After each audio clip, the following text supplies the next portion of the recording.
Assalamualaikum warahmatullahi wabarakatuh. Ada-ada aja ulah dari Presiden Trump di periode kedua pemimpinannya di Amerika Serikat.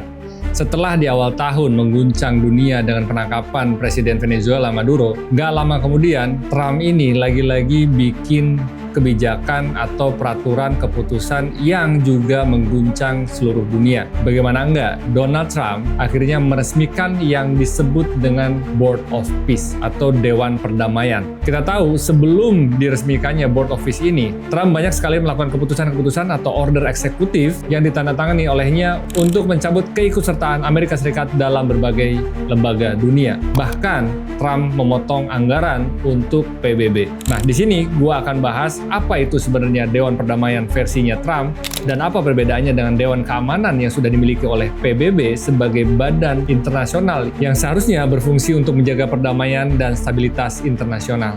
Lalu, apa saja yang disyaratkan oleh Trump untuk menjadi bagian dari Dewan Perdamaian ini, serta siapa saja yang sudah ikut dan apa dampaknya bagi Indonesia?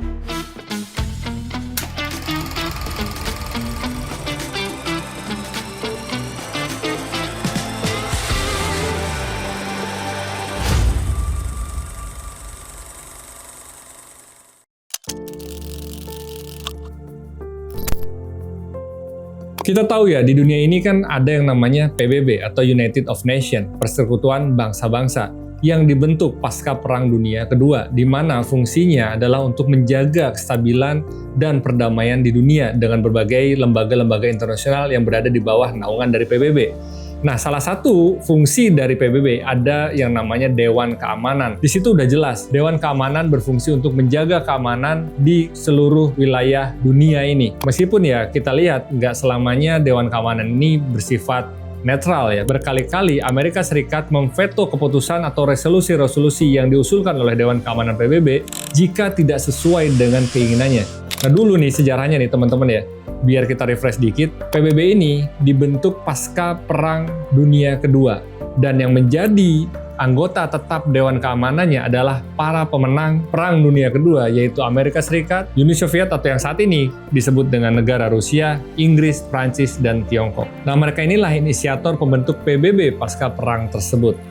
Nah, sekarang pertanyaannya, di mana posisi Dewan Perdamaian? Nah, kalau kita lihat dalam informasi yang kita bisa baca, Dewan Perdamaian yang diusung oleh Trump pada bulan Oktober 2025 ini dan diresmikan 16 Januari 2026 itu jelas di luar dari lembaga United of Nations atau di luar dari PBB. Tujuannya kalau menurut Trump nih ya, dia itu ingin membentuk Dewan Perdamaian dalam menyelesaikan konflik di Gaza. Spesifik dia bilang di Gaza. Tapi bocoran dokumen yang dilansir oleh Detik.com itu mengatakan bahwa nggak ada satupun kata-kata Gaza di dokumen piagam organisasi setebal 11 halaman tersebut. Alih-alih bahkan piagam yang terdiri dari 8 bab dan 13 pasal tersebut mengatakan bahwa Dewan Perdamaian atau Board of Peace ini bersifat umum dan luas, artinya nggak terbatas di Gaza aja. Yang kedua, tujuan pembentukan Board of Peace dari Trump ini adalah untuk menjaga kestabilan dunia. Dan yang ketiga, Trump memposisikan Board of Peace ini berfungsi untuk memulihkan kepemimpinan sah dalam sebuah pemerintahan di suatu negara yang dapat diandalkan. Dan yang terakhir, pembentukan dari Board of Peace ini adalah mengamankan perdamaian jangka panjang di wilayah-wilayah konflik yang ada di dunia ini. Dan untuk memuluskan tujuannya ini, Trump mengatakan bahwa kalau sebuah negara mau menjadi anggota tetap Board of Peace atau anggota selamanya, maka mereka harus menggelontorkan dana sebesar $1 miliar Amerika Serikat. Atau kalau kita konversi kurs 17.000 aja, itu setara dengan 17 triliun rupiah. Yang dimana dana itu nanti digunakan untuk mendanai operasional dari Board of Peace, lalu juga melakukan rekonstruksi di Gaza dan wilayah-wilayah konflik lainnya. Kalau negara itu nggak mau bayar $1 miliar, maka dia bersifat sukarela bisa menjadi anggota dari Board of Peace ini selama 3 tahun. Dan ini nih yang paling gila dari statementnya Trump. Dia mengatakan Board of Peace ini akan dipimpin oleh Trump seumur hidup meskipun dia tidak lagi menjabat sebagai Presiden Amerika Serikat. Kalau kita lihat di dalam susunan Dewan Perdamaian yang diusulkan oleh Trump, itu ada 2 Dewan Eksekutif. Yang pertama adalah Dewan Eksekutif untuk urusan Gaza, dan yang kedua adalah Dewan Eksekutif Pendiri, di mana fungsinya kalau Dewan Eksekutif Gaza itu bertanggung jawab untuk melakukan rekonstruksi dan pemulihan serta bertugas mengelola pemerintahan sementara di Gaza sesuai dengan yang mereka inginkan pastinya.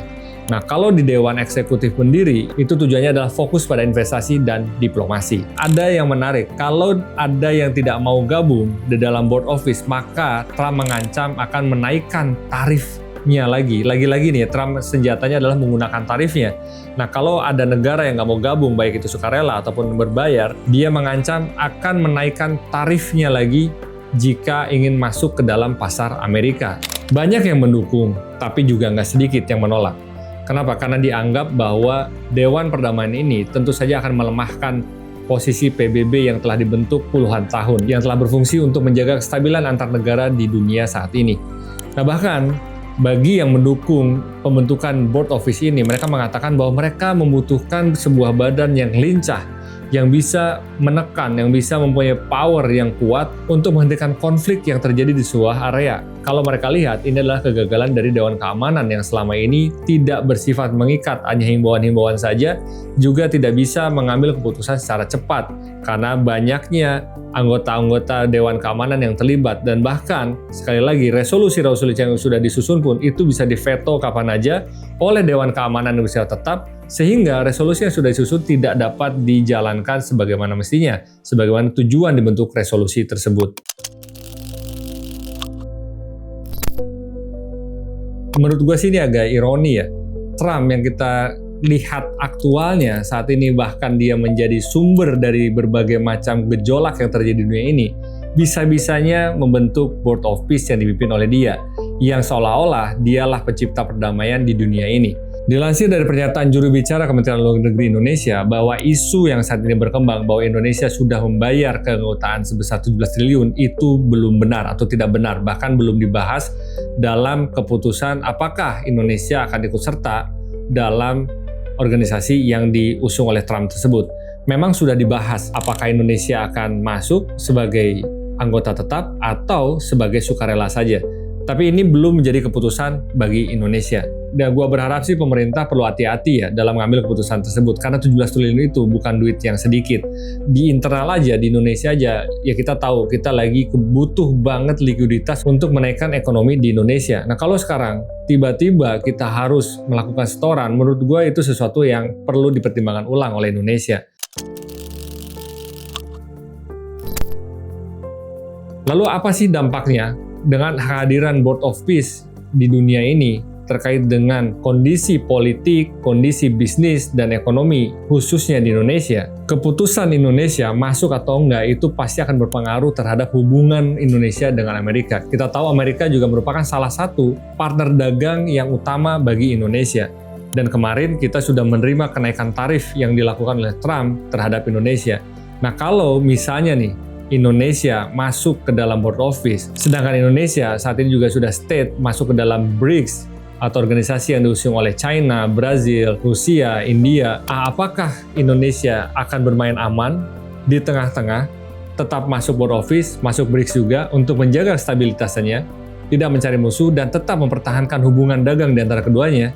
Ini yang perlu kita perhatikan dan kita waspadai. Kalau seandainya keputusan Indonesia itu nggak masuk ke dalam Board of Peace, maka mungkin hubungan dagang antara Amerika dan Indonesia juga akan terganggu. Ini menurut gue perlu kita waspadai, perlu kita lihat secara makroekonomi, karena gimana pun, apa aktivitas-aktivitas yang kita lakukan saat ini dengan tertekannya rupiah yang hampir menembus 17.000, serta daya beli masyarakat yang masih lemah, kalau ditambah lagi dengan tekanan-tekanan dari luar, misalnya investasi yang kita harapkan dari luar negeri itu masuk malah nggak jadi, kita akan semakin tertekan.